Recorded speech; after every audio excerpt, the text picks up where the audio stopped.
ക്രിസ്തുയേശുവിൻ്റെ നാമത്തിൽ സ്നേഹ വന്ദനം.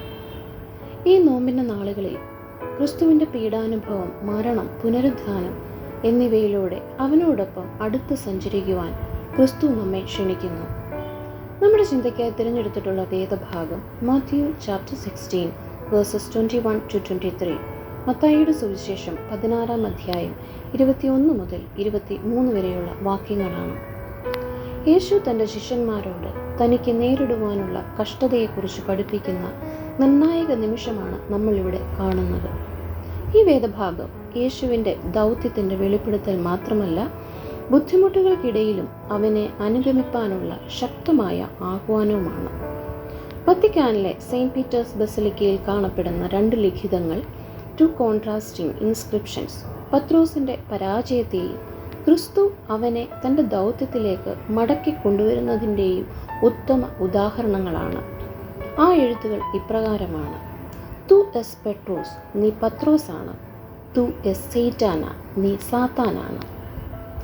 ഇതിൽ നിന്ന് പ്രചോദനം ഉൾക്കൊണ്ടുകൊണ്ട് കുരിശിൻ്റെ അർത്ഥത്തെക്കുറിച്ച് നമുക്ക് ചിന്തിക്കാം. നമ്മുടെ ആത്മീയ യാത്രയിൽ നാം നേരിടുന്ന പ്രലോഭനങ്ങളിന്മേലുള്ള വിജയത്തെ ഈ സംഭവം വ്യക്തമാക്കുന്നു. പത്രോസ് ഉയർത്തിയ പ്രലോഭനങ്ങളെ ക്രിസ്തു അതിജീവിച്ചതിനെക്കുറിച്ച് നമുക്ക് ധ്യാനിക്കാം. ഒന്നാമതായി ചിന്തിക്കുവാനായി ആഗ്രഹിക്കുന്നത്, കുരിശ് എന്നത് ദൈവത്തിൻ്റെ ദിവ്യ പദ്ധതിയാണ്. അത് ഒഴിവാക്കാനാവില്ല. The cross is God's divine plan that cannot be avoided. 21 വാക്യത്തിൽ യേശു തൻ്റെ കഷ്ടത, മരണം, ഉയർത്തെഴുന്നേൽപ്പ് എന്നിവയെക്കുറിച്ച് തൻ്റെ ശിഷ്യന്മാരോട് പറയുന്നതായി നാം വായിക്കുന്നു. പക്ഷേ ശിഷ്യന്മാർക്ക് അത് ഉൾക്കൊള്ളുവാൻ സാധിക്കുന്നില്ല. ലോകത്തിൻ്റെ വീണ്ടെടുപ്പ് എന്ന ദൈവിക പദ്ധതിയിലേക്ക് കുരിശ് അനിവാര്യമായിരുന്നു. അത് ഒഴിവാക്കാനുള്ളതല്ല. യേശുവിന് ഈ പാതയിൽ നിന്ന് പിന്തിരിയുവാൻ കഴിയാഞ്ഞതുപോലെ നമുക്കും നമ്മെക്കുറിച്ചുള്ള ദൈവത്തിൻ്റെ പദ്ധതിയെ അവഗണിക്കുവാൻ പാടില്ല എന്ന് നാം തിരിച്ചറിയണം. ഫിലിപ്പിയർക്ക് എഴുതിയ ലേഖനം 2 അധ്യായം 6-7 വാക്യങ്ങളിൽ യേശുവിൻ്റെ അനുസരണത്തെക്കുറിച്ച് പറയുന്നുണ്ട്. ദൈവത്തിൻ്റെ പദ്ധതിയിൽ പരീക്ഷണങ്ങളും കഷ്ടപ്പാടുകളും ഉണ്ടായേക്കാം. എന്നാൽ ക്രിസ്തുവിനെ പോലെ ദൈവത്തിൻ്റെ പദ്ധതി സ്വീകരിച്ചുകൊണ്ട് അനുസരണമുള്ളവരായി നമുക്ക് മുന്നേറാം. രണ്ടാമതായി ചിന്തിക്കുവാനായി ആഗ്രഹിക്കുന്നത്, കുരിശ് ഒരു ഭാരമല്ല, മറിച്ച് സഹിഷ്ണുതയ്ക്കായുള്ള ഒരു ആഹ്വാനമാണ്. The cross is not a burden but a call to endurance. കുരിശ് ഏറ്റെടുക്കാൻ ക്രിസ്തു നമ്മെ ക്ഷണിക്കുമ്പോൾ അതൊരു ഭാരമായി കാണാതെ സഹിഷ്ണുതയോടെ അതിനെ ഉൾക്കൊള്ളുവാൻ ക്രിസ്തു നമ്മെ പഠിപ്പിക്കുന്നു. കുരിശ് സഹിഷ്ണുതയുടെ പ്രതീകമാണ്. The cross is a symbol of endurance. തന്നെ ഒറ്റിക്കൊടുക്കുമ്പോഴും തള്ളിപ്പറയുമ്പോഴും ക്രൂശിക്കുവാൻ ഏൽപ്പിക്കുമ്പോഴും യേശു കാണിച്ച സഹനത്തിൻ്റെ മാതൃക നമുക്കും മാതൃകയാക്കാം.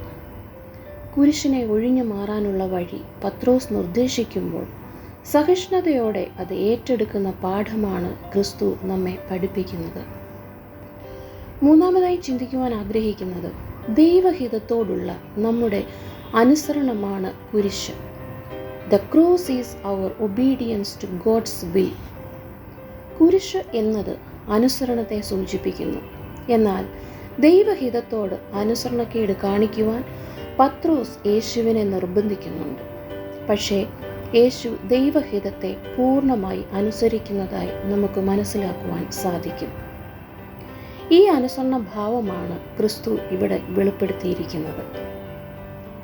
ഈ ക്രിസ്തുവിൻ്റെ അനുസരണ ഭാവം നമ്മളിലും ഉണ്ടാകേണ്ടതിന് നമ്മെ തന്നെ അതിനായി ഒരുക്കാം. നാലാമതായി ചിന്തിക്കുവാൻ ആഗ്രഹിക്കുന്നത്, കുരിശ് നമ്മെ മഹത്വത്തിലേക്ക് നയിക്കുന്നു. The cross leads to glory. കുരിശ് കഷ്ടപ്പാടിൻ്റെയും ത്യാഗത്തിൻ്റെയും പ്രതീകമാണെങ്കിലും അത് മഹത്വത്തിൻ്റെ വാഗ്ദാനം കൂടിയാണ്. While the cross is a symbol of suffering and sacrifice, it also holds the promise of glory. യേശുവിൻ്റെ മരണം അവസാനമായിരുന്നില്ല. അത് പുനരുദ്ധാനത്തിലേക്കും നിത്യജീവനിലേക്കുമുള്ള വാതിലായിരുന്നു. കുരിശ് പരാജയത്തിലേക്ക് നയിക്കുന്നില്ല, മറിച്ച് വിജയത്തിലേക്കാണ് നമ്മെ നയിക്കുന്നത്. തൻ്റെ മരണത്തിലൂടെ ക്രിസ്തു ദൈവത്തിൻ്റെ മഹത്വകരമായ സാന്നിധ്യത്തിലേക്ക് പ്രവേശിക്കുവാനുള്ള വഴി നമുക്ക് തുറന്നു തന്നു. ഈ നോമ്പ് കാലത്ത് കുരിശ് ഒരു അവസാനമായി തോന്നുമെങ്കിലും അത് യഥാർത്ഥത്തിൽ പുതിയ ജീവിതത്തിൻ്റെ ഒരു തുടക്കമാണെന്ന് നമ്മെ ഓർമ്മിപ്പിക്കുന്നു.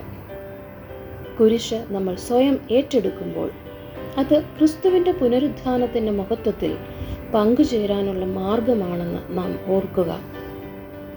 കുരിശിൽ നിന്ന് യേശുവിനെ പിന്തിരിപ്പിക്കുവാൻ ശ്രമിക്കുന്ന സാത്താൻ്റെ ചിന്തകളിൽ നിന്ന് യേശു കർത്താവ് പത്രോസിനെ പിന്തിരിപ്പിക്കുന്നു.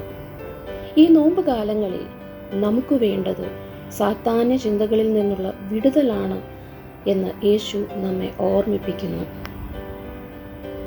മത്തായിയുടെ സുവിശേഷം 16-ാം അധ്യായം 21 മുതൽ 23 വരെയുള്ള വാക്യങ്ങളിൽ കുരിശിന്റെ സന്ദേശം നമ്മുടെ ജീവിതത്തിനായുള്ള ദൈവത്തിൻ്റെ പദ്ധതി സ്വീകരിപ്പാനും കഷ്ടപ്പാടുകളിലൂടെ സഹിച്ചു നിൽപ്പാനും ദൈവഹിതം അനുസരിപ്പാനും കുരിശ് ആത്യന്തികമായി നമ്മെ മഹത്വത്തിലേക്ക് നയിക്കുമെന്ന് വിശ്വസിക്കുവാനും നമ്മെ ക്ഷണിക്കുന്നു. കുരിശിൻ്റെ വഴിയായ യേശുവിനെ പുനരുത്ഥാനത്തിലേക്ക് പിന്തുടരുമ്പോൾ ഈ നോമ്പുകാലം ആഴത്തിലുള്ള ധ്യാനത്തിൻ്റെയും പരിവർത്തനത്തിൻ്റെയും സമയമാകട്ടെ.